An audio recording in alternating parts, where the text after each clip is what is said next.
Hindi nga kita kilala eh. Sino ba to? Ako to, Ninong, yung inaanak mo. Inaanak?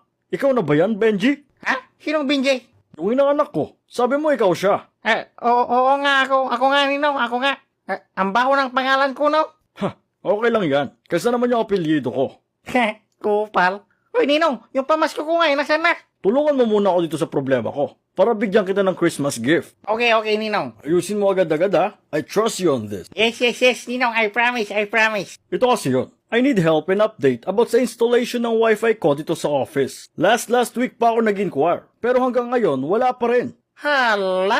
Ayoko talaga pag nangyayari yan eh. Exactly. The worst. Sobrang nakakainis kaya pag walang internet. Talaga. Grabing inconvenience. Ay, nakaw.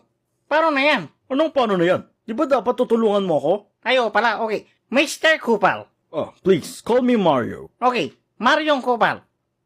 Kailan po kayo nagpa-inquire ng wifi nyo? 2 weeks ago, mga December 8. Oh, matagal na, no?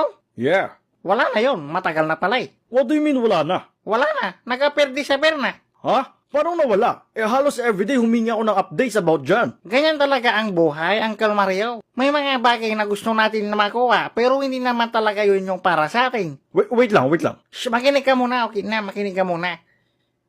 Kailangan mong tanggapin yung bagay na iyon. Ako nga matagal na akong gustong magpatuloy, pero hindi nangyayari. Kasi baka hindi talaga yun ang para sa akin. Ganon talaga nagwo-work ang universe, Ninong. Sinisi mo pa yung universe sa kasuputan mo. Tsaka di ko kailangan ng payo mo. Kailangan ko ng tulong para sa wifi ko. Ay, okay, sorry. Kalma, Ninong, kalma. Tsaka ikaw ba talaga si Benji? I know, tanga yung pamangking ko. Pero tuloy na yon. Ayo, malas naman niya. So hindi ka nga si Benji. Ako to, Ninong, ano ka ba? Relax ka lang. Di bilisan mo na. Gusto mo ng pamasko, di ba? Ay, pala. Okay, Mr. Kupal.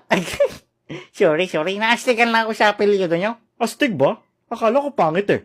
Insecurity ko kaya yan. Pangit pa din naman, pre. Huwag kang mag-alala.